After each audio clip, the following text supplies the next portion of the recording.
memotong kuku. Memotong kuku ini perselisihannya itu sama dengan perselisihan ketika kita bicara tentang mencukur kemaluan. Ada yang mengatakan wajib, ada yang mengatakan sunnah. Tapi Imam Ibnu Daqiq Al-Id rahimahullahu taala dia mengatakan tentang tujuan daripada seseorang itu disyariatkan untuk memotong kuku. Yang pertama, memotong kuku itu tahsinul hayati waz zina wa izalatul qaba'ih min tulil adfar. Jadi tujuan pertama adalah untuk mempercantik bentuk, dan itu bagian daripada perhiasan seseorang, bahkan menghilangkan sesuatu yang buruk apabila dibiarkan memanjang dari kuku-kukunya. Ini yang pertama, makna memotong kuku itu, ini faedahnya. Yang kedua, annahu aqrab ila tahsilit taharati syar'iyyah ala akmalil wujud. Bahwa memotong kuku itu lebih dekat untuk mendapatkan kesucian secara syar'i, secara sempurna. Karena terkadang kalau orang tidak memotong kuku itu banyak kotoran-kotoran yang menyelip di bagian kuku-kuku itu, dan terkadang agak sulit untuk dihilangkan apabila terlampau panjang, karena kuku itu tidak ada yang lurus. Apabila panjang pasti dia akan bengkok, ya, dan akan mempersulit. Bahkan ada tuh di barat tuh ya yang berapa puluh tahun kukunya nggak dipotong itu sampai nyangsar ke tembok gitu ya, lebih panjang kukunya daripada rambutnya, sampai kesulitan makan juga kan. Nah, itu bangga pula kan gitu. Kita kenal dulu kalau kukunya panjang itu biasanya diperankan penyihir biasanya. Ibu kalau kukunya panjang itu ya kayak tukang sihir jadinya. Jadi ini diantara faedahnya. Jadi untuk memperbagus bentuk dan menghilangkan bentuk jelek gitu ya, karena kalau panjang kukunya itu ya tidak bagus. Yang kedua, lebih daripada itu untuk menyempurnakan tohar.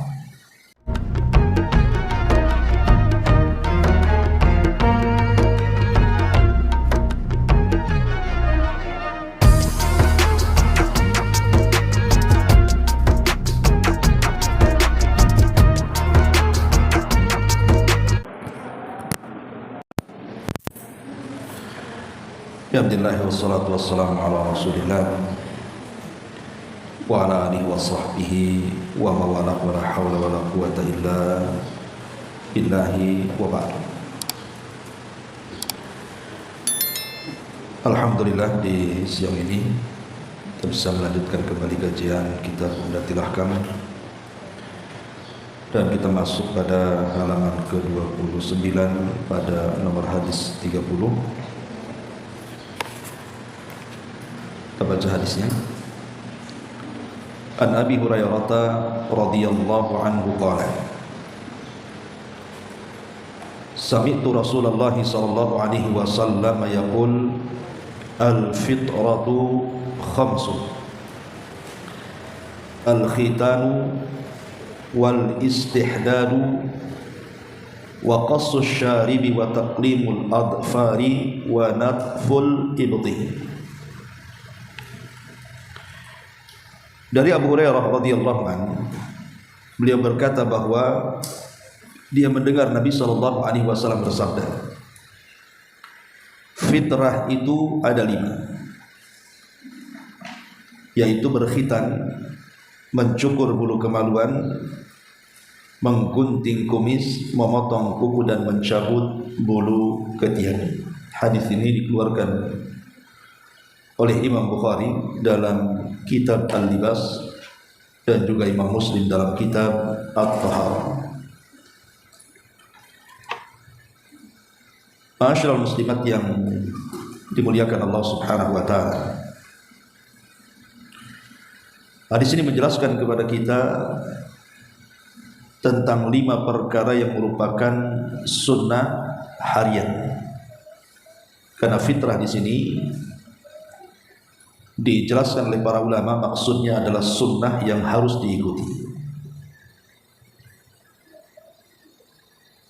Kemudian Nabi sallallahu alaihi wasallam menyebutkan dari 5 perkara itu, yang pertama adalah al-khitan, bersunat. bicara tentang sunat, kita tahu bahwa sunat ini telah disyariatkan sejak zaman Nabi Allah Ibrahim alaihi salatu wassalam. Dan itu disebutkan di dalam hadis Bukhari dari Abi Hurairah radhiyallahu an, "Ikhtatana Ibrahimu an-nabiyyu alaihi salam wa huwa ibnu 80 sanatan bil qaddum."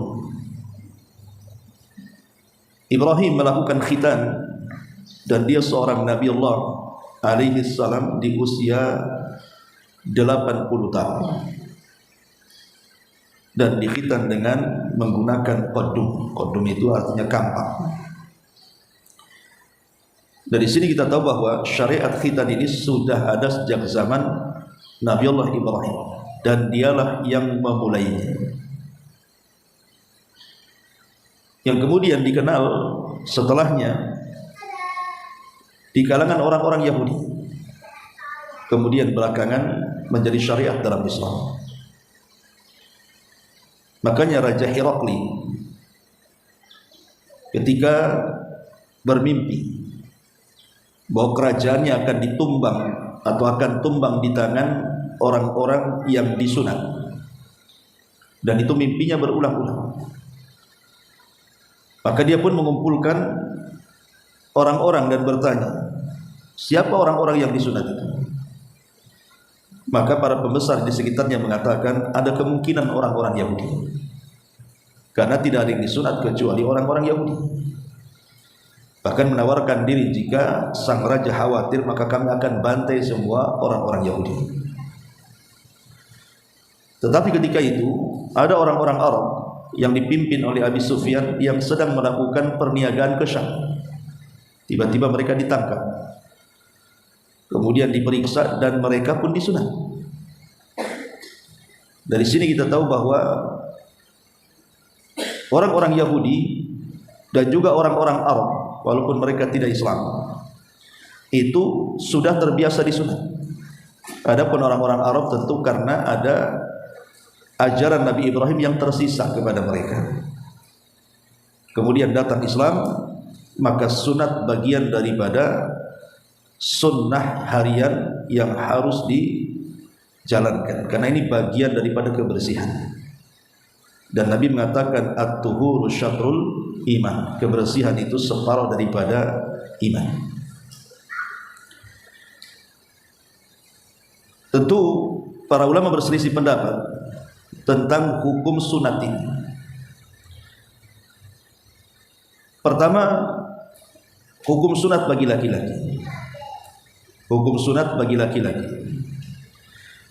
Dalam mazhab Syafi'i dan juga mazhab Hambali, bahkan pendapat ini dipilih oleh Al-Imam Ibnu Taimiyah dan di antara ulama mutaakhirin seperti Al-Imam Ibnu Utsaimin rahimahumullah al-jami', dan dimasukkan sebagai fatwa Lajnah Daimah, bahwa hukum sunat bagi laki-laki itu wajib. Hukum sunat bagi laki-laki adalah wajib.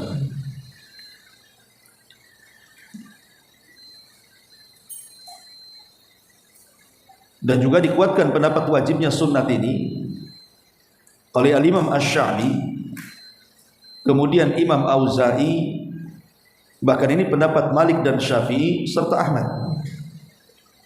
Bahkan Imam Malik agak keras dalam masalah ini.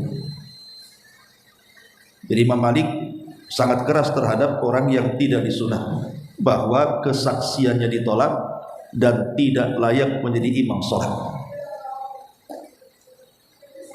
Jadi kalau ada orang yang disunat jadi saksi, itu nggak akan diterima menurut Imam Malik dalam persidangan. Begitu juga menjadi imam dalam sholat, tidak boleh, bahkan tidak sah sholatnya. Walaupun kebanyakan ulama fikih mengatakan sunat itu sunnah bagi laki-laki dan tidak wajib, dan ini salah satu pendapat Abu Hanifah juga, mengatakan sunnah itu tidak wajib karena dia bagian daripada fitrah saja. Lah Imam Ibnu Qudamah rahimahullah ta'ala,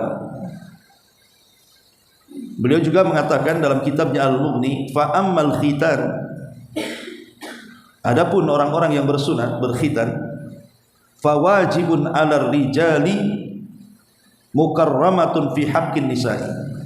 Wajib bagi laki-laki tetapi menjadi kemuliaan bagi wanita. Wa laysa biwajibin 'alaihinna, dan tidak wajib bagi mereka para wanita. Intinya bahwa terjadi silang pendapat. Ada yang mengatakan wajib, ada yang mengatakan sunnah.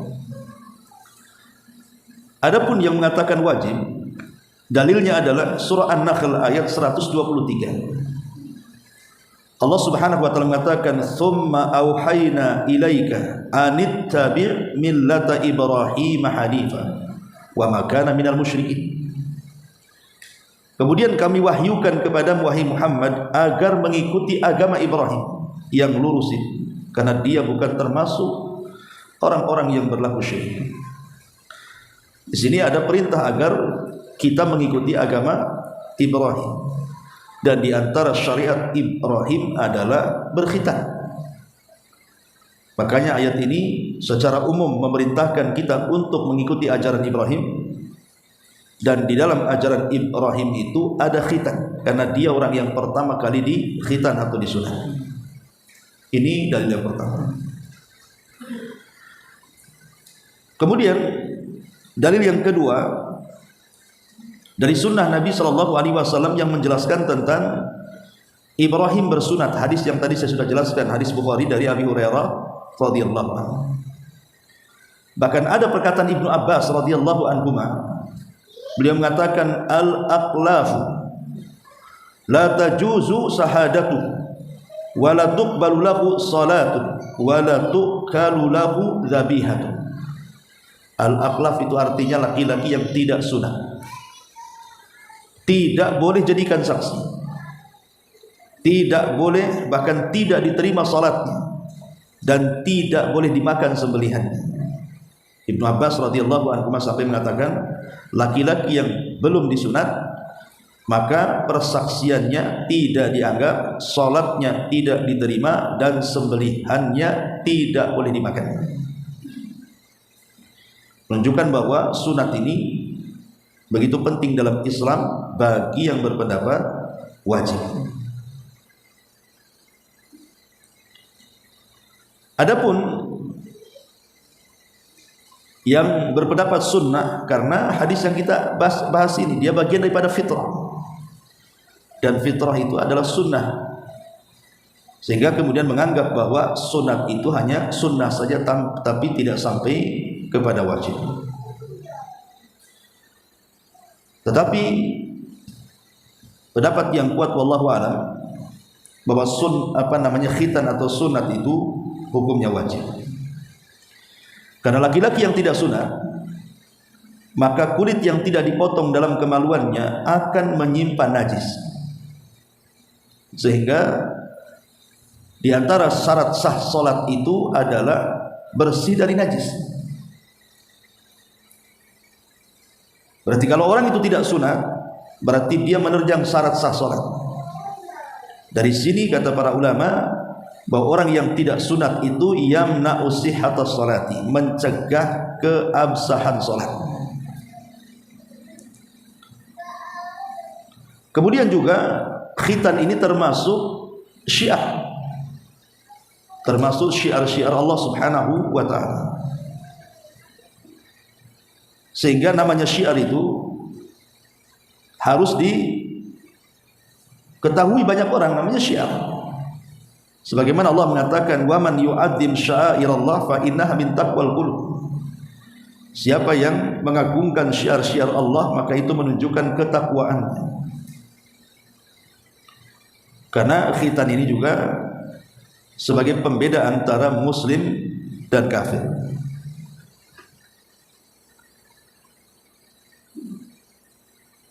Kemudian juga yang menambah hukum wajibnya sunnah ini, kita tahu bahwa anggota badan kita ini adalah milik Allah Subhanahu wa ta'ala. Dari ujung rambut sampai ujung kaki itu milik Allah. Tidak boleh kemudian diiris atau disakiti, kecuali karena sebuah perintah. Lah ketika kemudian ada perintah memotong sebagian kulit dalam kemaluan laki-laki, menunjukkan bahwa sunat itu wajib, karena dasarnya tidak boleh seseorang itu menyakiti dirinya, membuang sebagian anggota badannya. Tapi nanti pada hari kiamat, kulit yang pernah dipotong di kemaluan laki-laki itu akan dikembalikan sebagai bentuk kesempurnaan hisab, bahwa seluruh anggota badan itu harus menyaksikan akan hisabnya.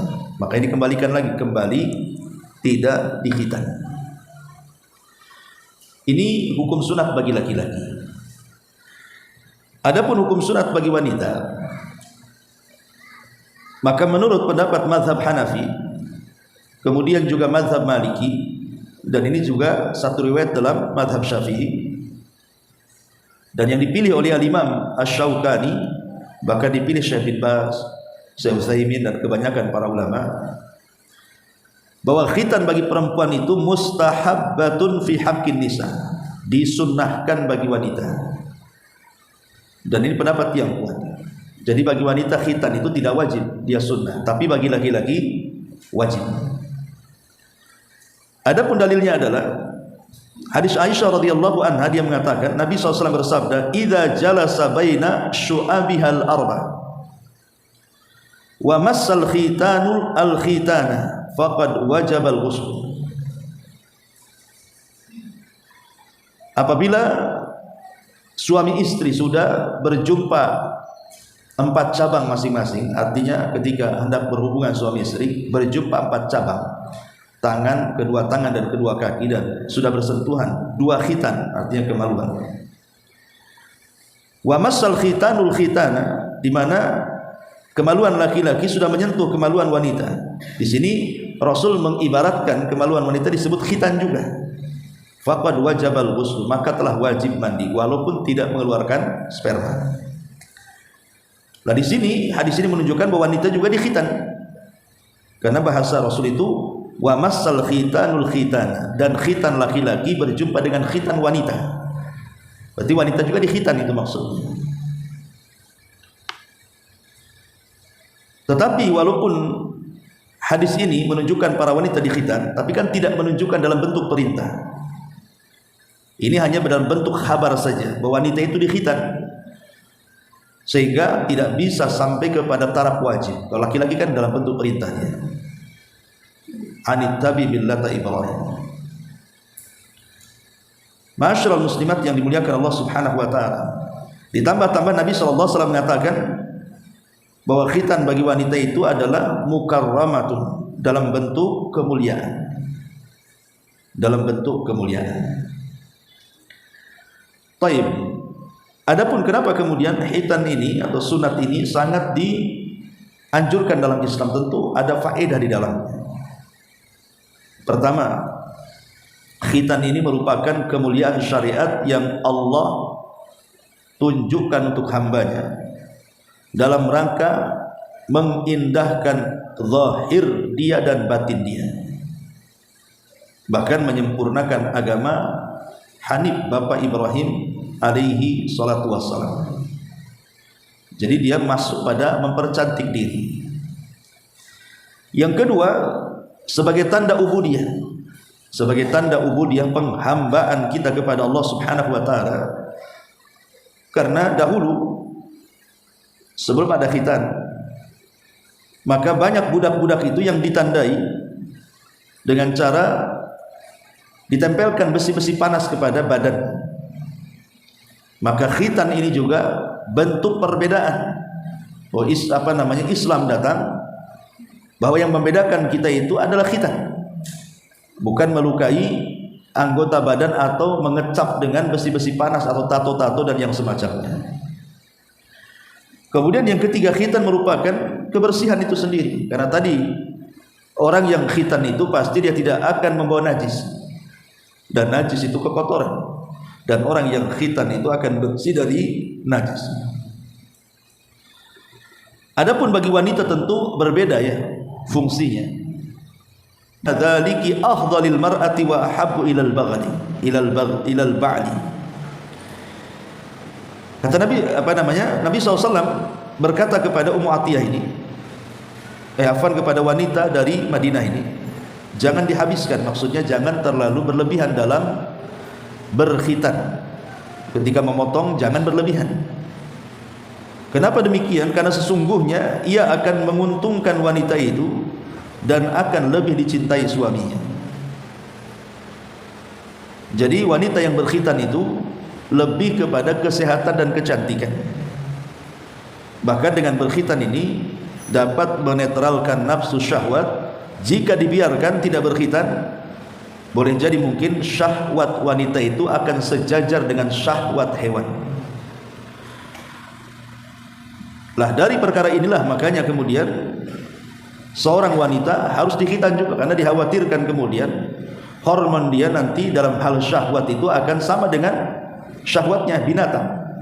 Tetapi meskipun demikian Nabi SAW melarang, tidak boleh berlebihan dalam memotongnya, secukupnya saja. Kalau dipotong semuanya dikhawatirkan tidak berasa, bahkan menghilangkan syahwatnya. Nah dari sini kita ketahui bahwa alasan kenapa wanita itu dikhitan tidak wajib seperti laki-laki, karena fungsinya berbeda. Kalau laki-laki kan berkaitan dengan najis masalahnya, tapi kalau wanita berkaitan dengan kemuliaan. Apalagi kita tahu bahwa setan ini berdiam diri di tempat-tempat kotor kan, tempat-tempat najis. Berarti kalau orang tidak dikhitan dan menyimpan najis di badan zahirnya, maka bisa saja menimbulkan setan bertinggal di situ. Makanya kemudian khitan ini sangat dianjurkan. Adapun waktu khitan, kapan sih waktunya di khitan itu? Ada yang mengatakan bahwa pelaksanaan khitan ini terbagi menjadi 3 waktu. Pertama, waktu yang diwajibkan. Kapan itu? Ketika seseorang sudah masuk balik. Karena kalau sudah balik itu kan sudah mukallaf, artinya sudah wajib sholat. Kalau sudah wajib sholat kok belum dikhitan, berdosa. Makanya ini namanya waktu yang diwajibkan. Kalau sudah balik itu sudah wajib.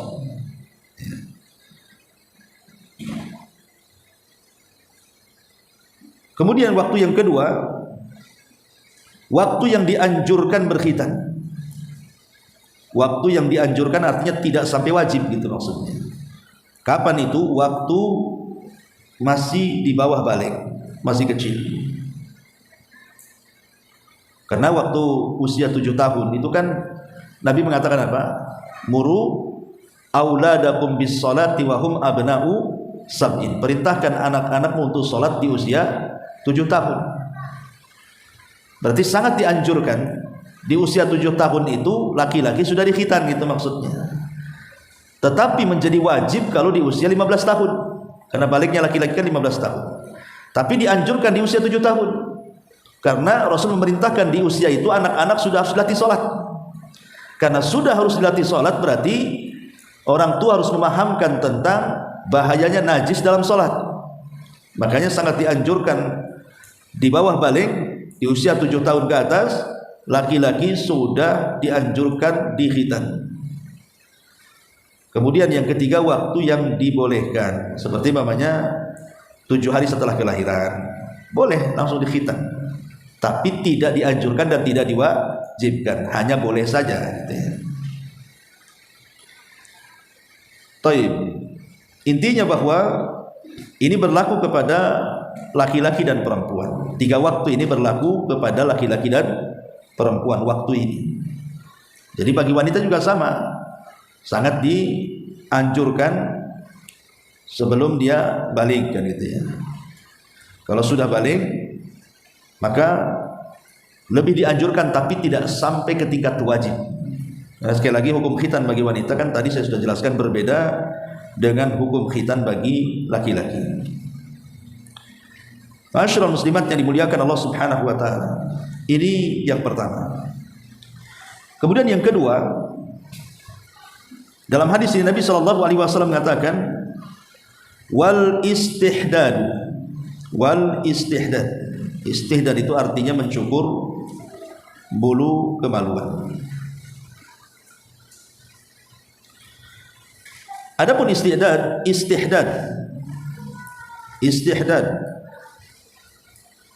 adalah tadi saya sebutkan di sini ma'khudun minal hadidati yuqalu istahadda idza halaqa anatahu.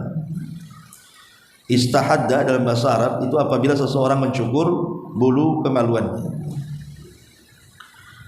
Al-Imam An-Nawawi rahimahullahu taala mengatakan, al-istihdadu izalatu sya'ril ana huwa alladhi haula al-farji sawa'un izalatuhu bin natfin au nauratin au halqin ma'khudun minal hadidati wa hiya musallati yuhlaku biha. Kata Imam Nawawi rahimahullah tadi mengatakan bahwa istihdad artinya menghilangkan bulu kemaluan. Maksudnya bulu di sekitar kemaluan. Bisa dengan cara dicabut atau bisa dengan cara dicukur dengan alat cukur. Ini menurut Imam Nawawi rahimahullah taala. Jadi ada dua cara bisa dicabut kalau memang terbiasa, atau mungkin kalau sakit maka bisa dicukur. Satu hari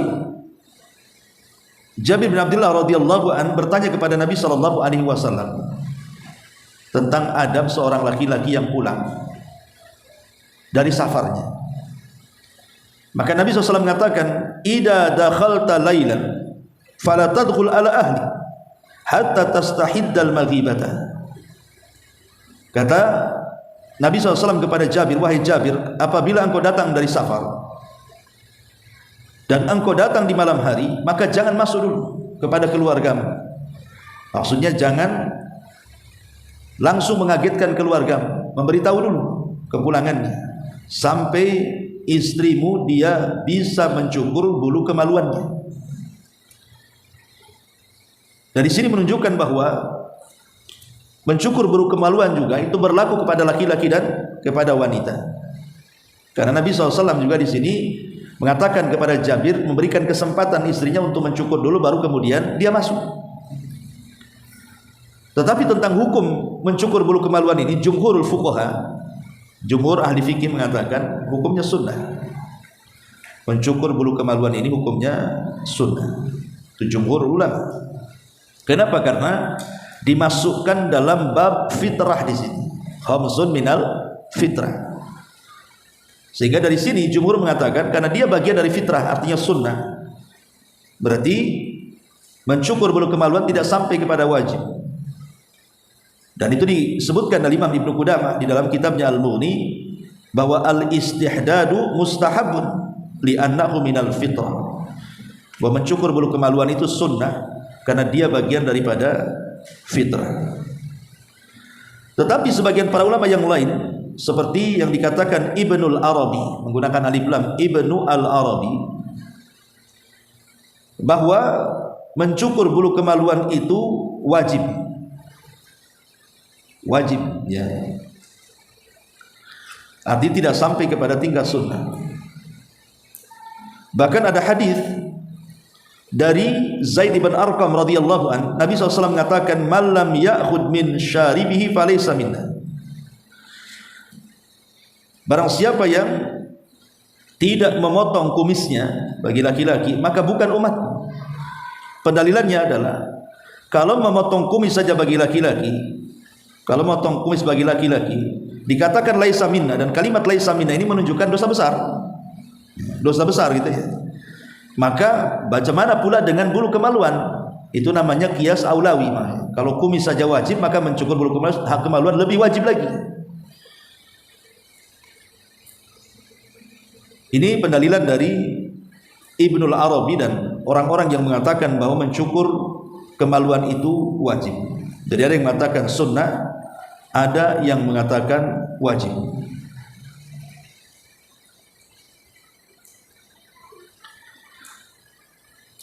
Tetapi yang di sini bahwa mencukur bulu kemaluan juga adalah tugas masing-masing. Jadi tidak bisa ditugaskan kepada orang lain kecuali kepada pasangan. Karena yang boleh melihat aurat besar itu kan pasangan saja. Boleh seorang suami memerintahkan istrinya untuk mencukur bulu kemaluannya atau sebaliknya, tapi selain suami istri tidak boleh, karena tidak boleh seorang muslim melihat aurat besar muslim yang lainnya, atau seorang muslimah melihat aurat besar muslimah yang lainnya. Jangankan aurat besar, aurat kecil pun tidak boleh. Jadi mencukur itu tugas dikembalikan ke masing-masing individu, tidak bisa diwakilkan kepada orang, kecuali memang yang mencukur itu adalah orang yang memang dibolehkan melihat aurat pasangannya, dan itu hanya ada pada suami istri saja kan. Selain suami istri maka tidak dibolehkan.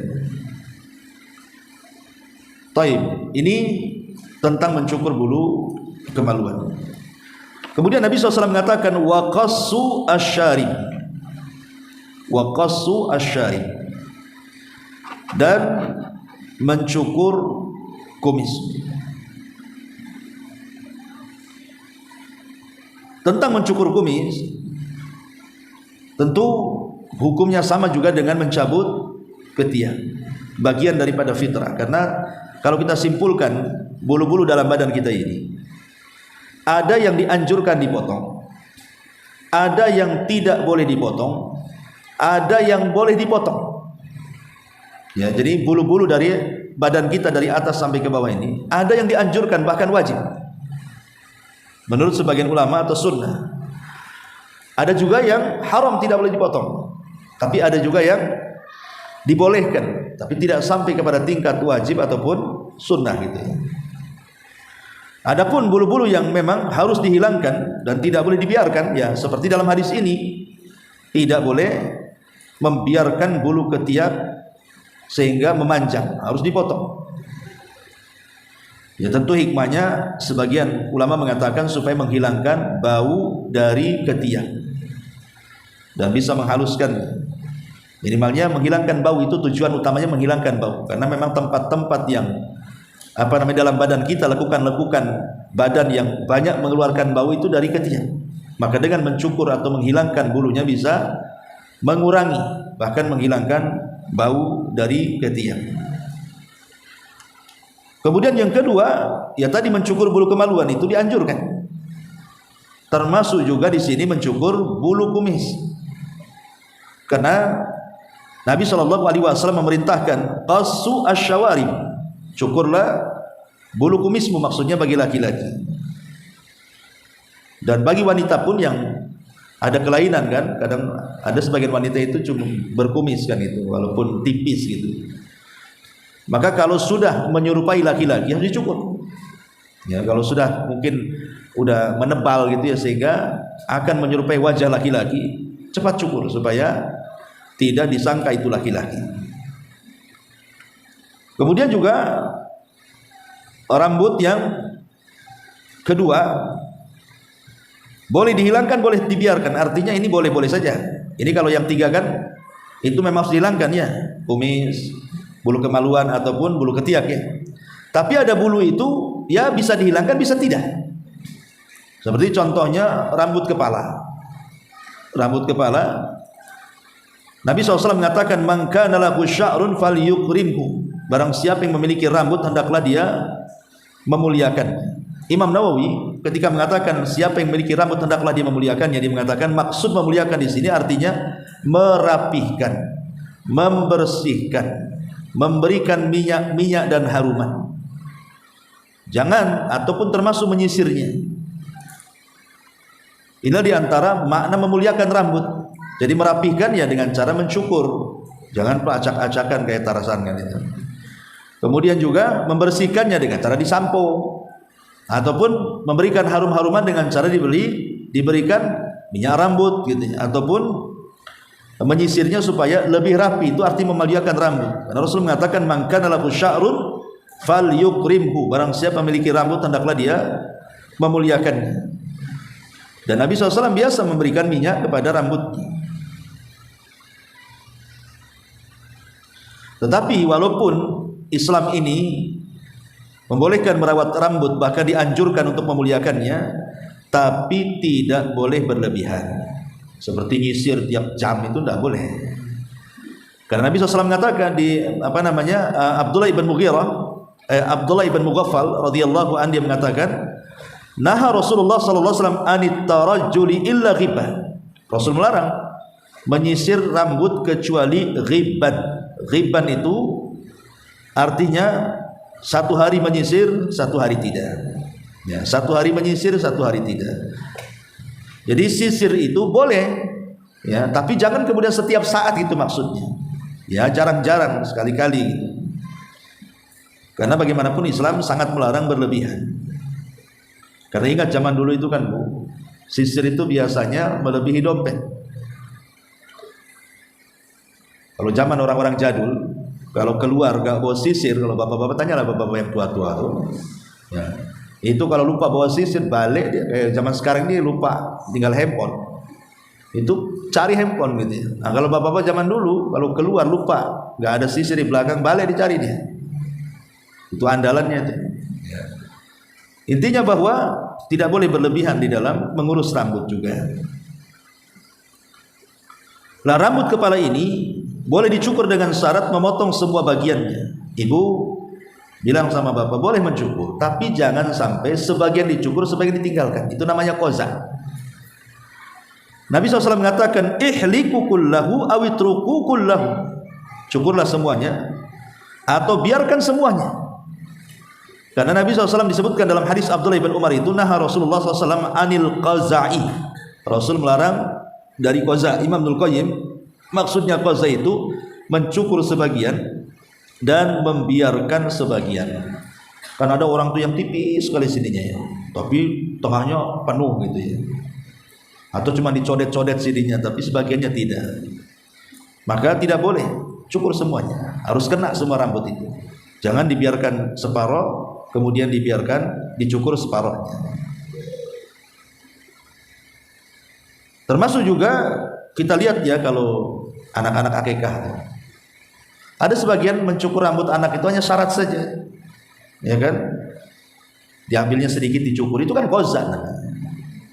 Kalau habis akikah dikucur gundul aja kan begitu, atau dipendekkan. Yang penting karena semua, jangan simbol saja main cukur sedikit gitu. Karena Nabi SAW mengatakan cukur semua atau tinggalkan semuanya.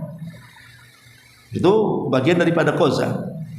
Adapun soal ibu-ibu yang mencukur rambut atau yang datang ke salon, maka Nabi SAW dalam hadis Ali bin Abi Thalib radhiyallahu an, naha Rasulullah SAW an tahlik al-mar'atu ra'saha. Rasulullah melarang wanita untuk mencukur rambutnya. Bahkan dari Abdullah bin Umar radhiyallahu anhu dia berkata, laisa 'alan nisa halqun, innama 'alan nisa at-taqsiru. Kata Ibnu Umar, tidak boleh bagi wanita mencukur rambutnya. Wanita itu hanya boleh memotong atau memendekkannya saja.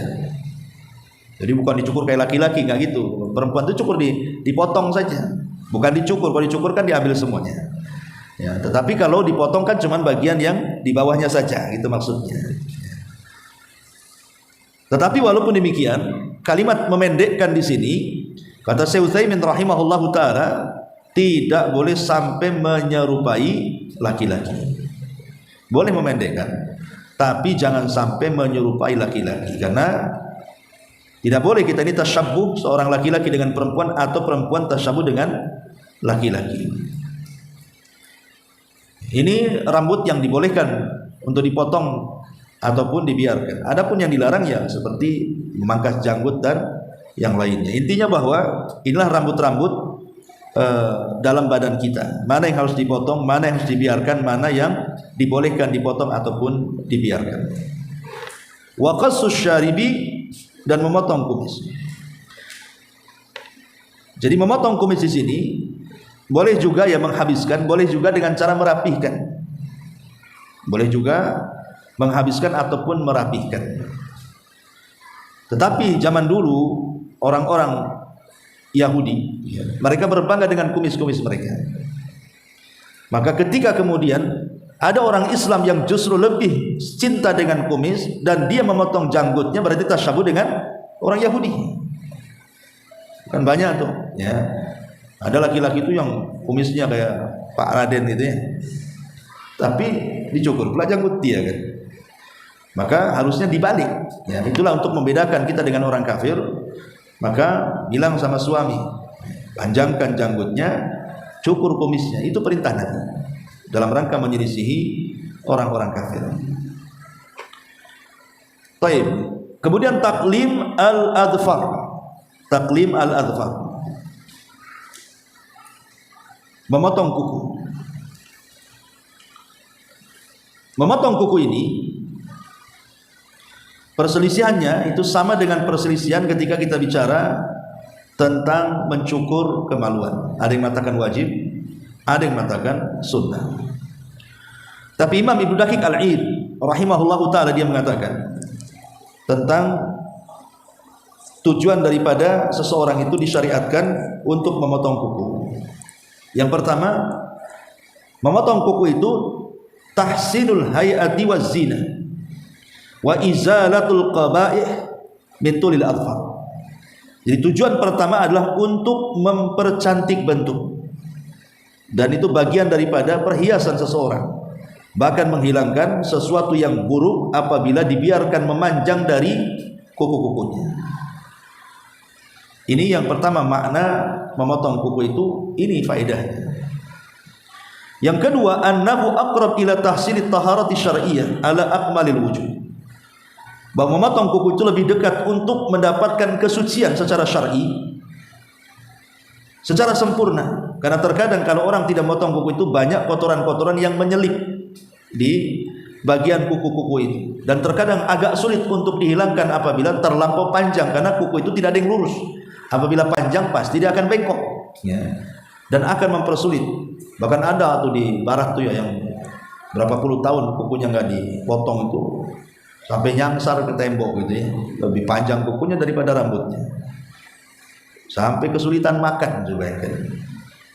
Nah, itu bangga pula kan gitu. Kita kenal dulu kalau kukunya panjang itu biasanya diperankan penyihir biasanya. Ibu kalau kukunya panjang itu ya kayak tukang sihir jadinya.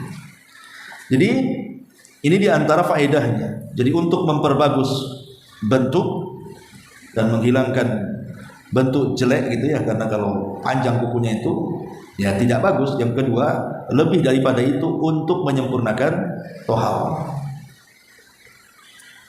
Adapun disunahkannya memotong kuku ini, adakah hari-hari tertentu? Kila dikatakan yustahabbu kulla yaumil jum'ati, disunnahkan memotong kuku itu setiap Jumat, artinya seminggu sekali. Seminggu sekali setiap Jumat sunnah hukumnya dipotong. Dan ini pendapat mazhab Hanafi, mazhab Maliki, mazhab Hambali. Tetapi Hanafiyah walaupun sama-sama menyunahkan di hari Jumat, beliau mensyaratkan dilakukan setelah sholat Jumat.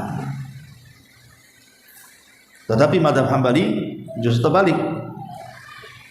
Maksudnya bukan setelah Jumat, qabla zawal, sebelum daripada Jumat. Jadi mazhab Hanafi sama-sama sunnah dengan mazhab Hambali. Bedanya Hanafi mengatakan dilakukan setelah Jumat, Hambali dikatakan sebelum Jumat, itu saja. Tapi sepakat sunnah di hari Jumat dalam mazhab Hanafiyah, Malikiyah dan Hanabilah. Tapi ada juga yang mengatakan sebagian mazhab Hambali, bukan setiap Jumat tetapi setiap Khamis, setiap hari Kamis. Setiap hari Kamis.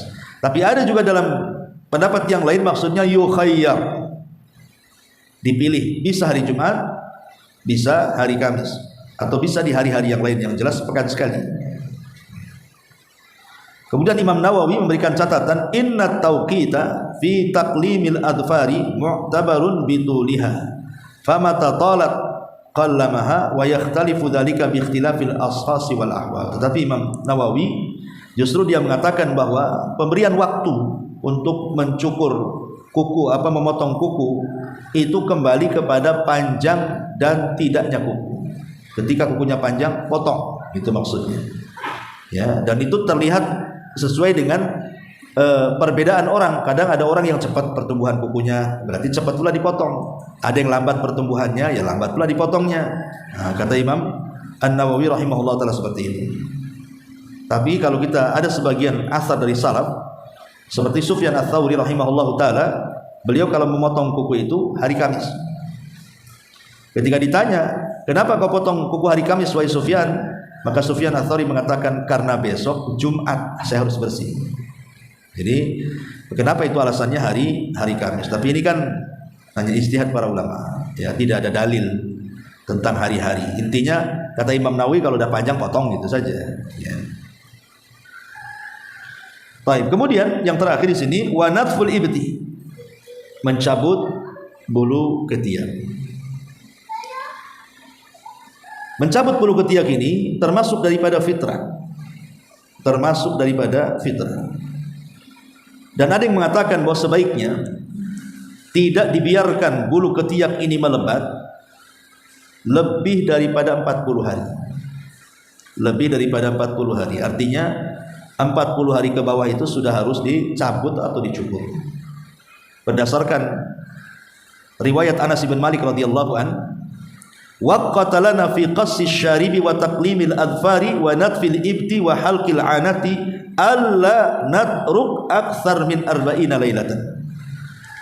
Kami diberikan batasan oleh Rasulullah untuk mencukur kumis, memotong kuku, mencabut bulu ketiak, mencukur bulu kemaluan, tidak dibiarkan lebih daripada 40 hari.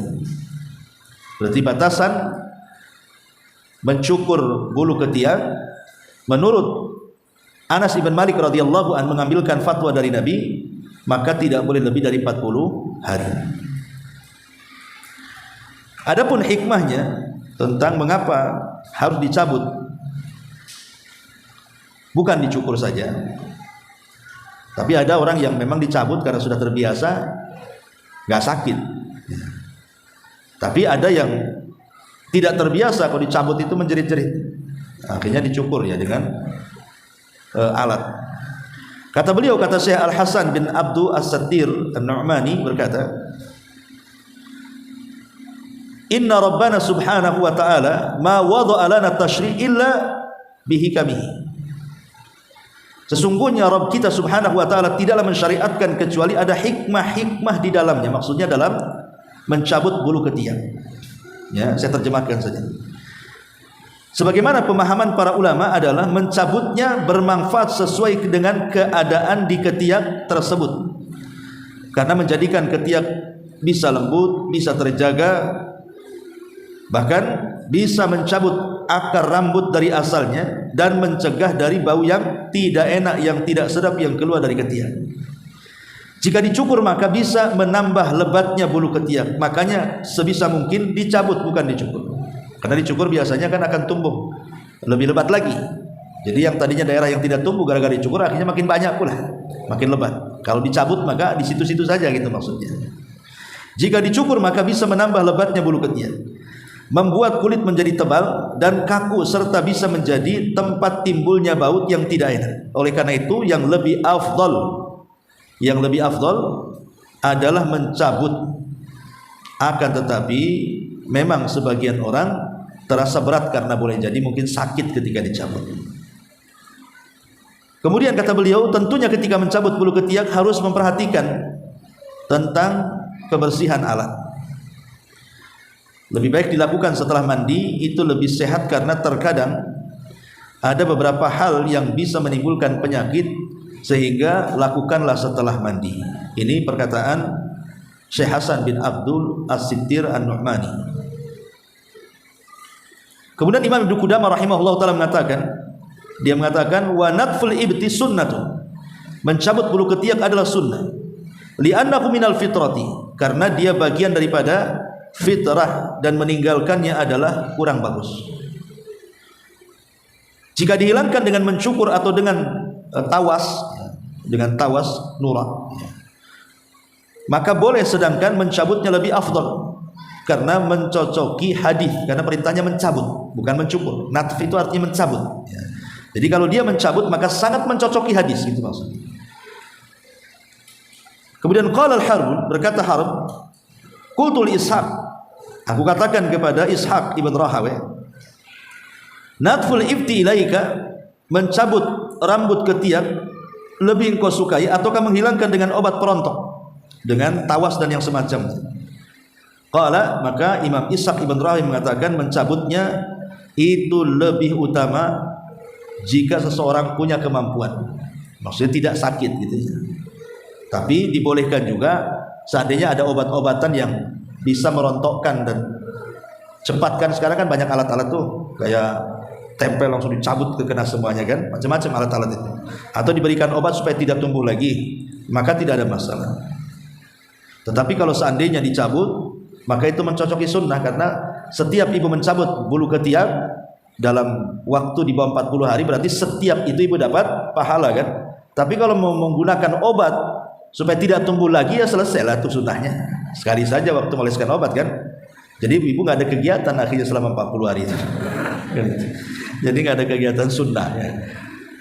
Jadi ini juga diantara khamsun minal fitrah, 5 perkara bagian dari fitrah. Wallahu alam. Baik, sampai di sini kita tutup. Sebelum saya tutup silakan kalau ada yang bertanya.